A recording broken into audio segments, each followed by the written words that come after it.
O Evangelho de Lucas, capítulo 6, versão fácil de ler. O Senhor do Sábado.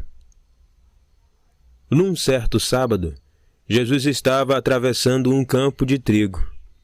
Os seus discípulos começaram a colher algumas espigas e, debrulhando-as, comiam os grãos de trigo.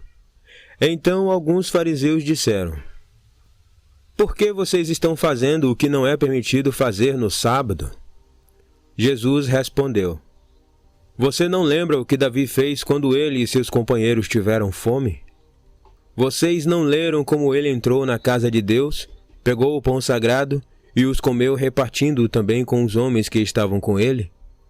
Entretanto, não é permitido a ninguém comer desse pão, a não ser os sacerdotes." E também disse a eles: "O Filho do Homem é Senhor do sábado." Num outro sábado, Jesus foi para a sinagoga e começou a ensinar. Lá estava também um homem que tinha sua mão direita aleijada. Os professores da lei e os fariseus ficaram observando a Jesus para ver se ele ia curar alguém no sábado.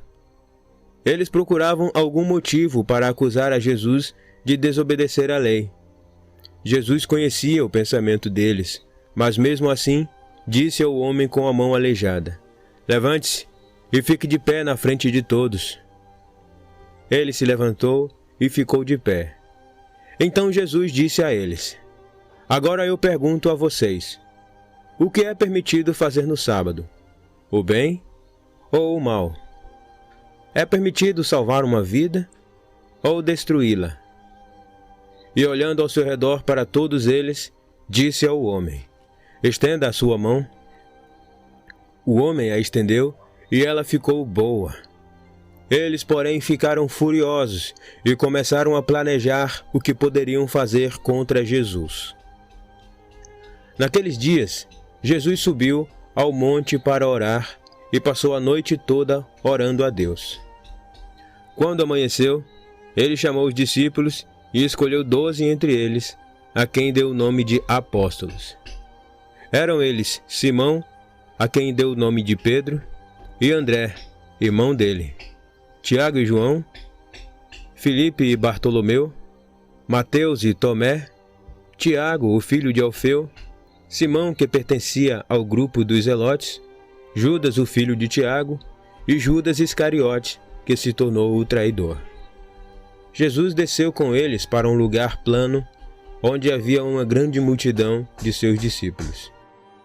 Estavam lá pessoas vindas de toda a Judéia, de Jerusalém e também de Tiro e de Sidom, cidades do litoral. Elas tinham ido para ouvi-lo e para serem curados de suas doenças. E aqueles que eram atormentados por demônios também eram curados.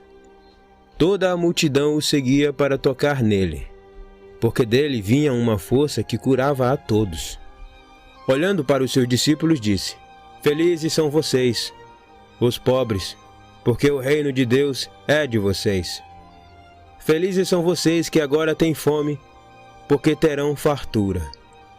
Felizes serão os que agora choram, porque vão rir.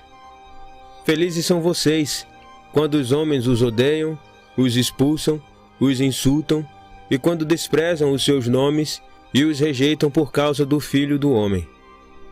Alegrem-se nesse dia e fiquem realmente muito felizes, porque uma grande recompensa está guardada para vocês no céu. Os antepassados dessas pessoas fizeram o mesmo aos profetas.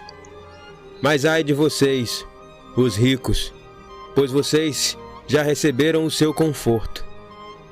Ai de vocês, os que agora têm fartura, porque vão ter fome.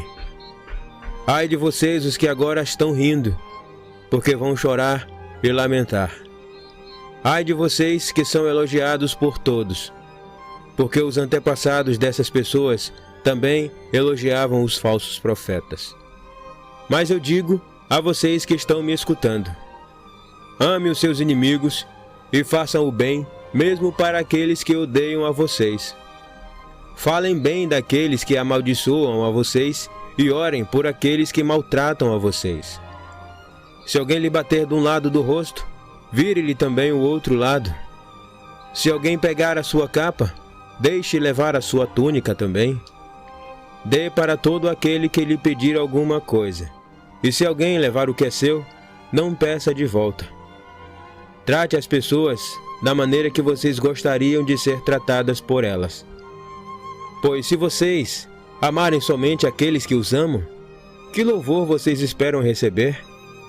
Até mesmo os pecadores amam aqueles que os amam. E se vocês fizerem o bem somente àqueles que fazem o bem para vocês, que louvor vocês esperam receber?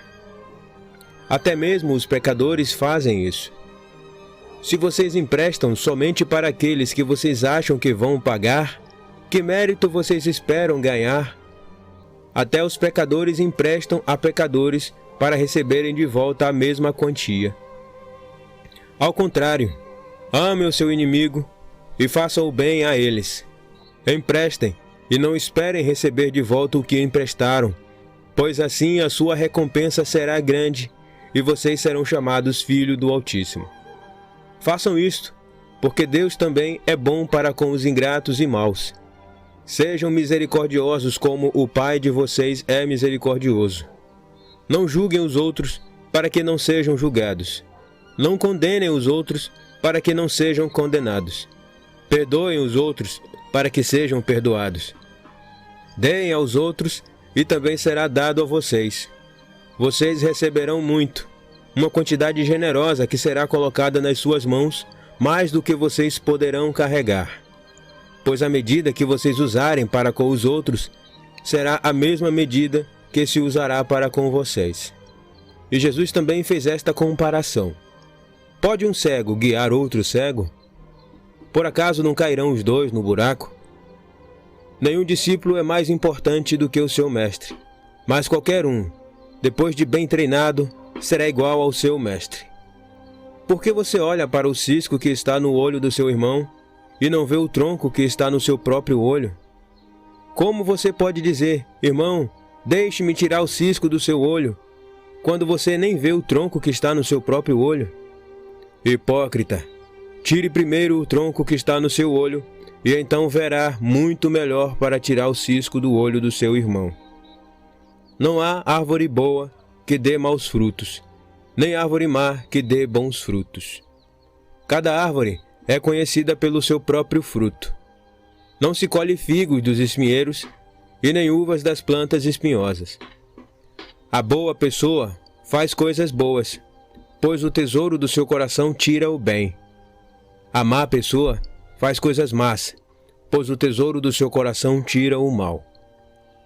Porque a boca fala do que está cheio o coração. Por que vocês me chamam Senhor, Senhor, e não fazem o que eu digo? Eu vou lhes dizer como é o homem que vem a mim, que ouve as minhas palavras e as obedece. Ele é como um homem que construiu uma casa. Ele cavou bem fundo e pôs os alicerces sobre a rocha. Quando vieram as chuvas e as enchentes, a casa não se abalou, pois tinha sido bem construída. Mas aquele que ouve as minhas palavras e não as obedece, é como um homem que construiu a sua casa sobre a terra sem alicerce. Quando a água bateu sobre aquela casa, ela desabou e ficou completamente destruída.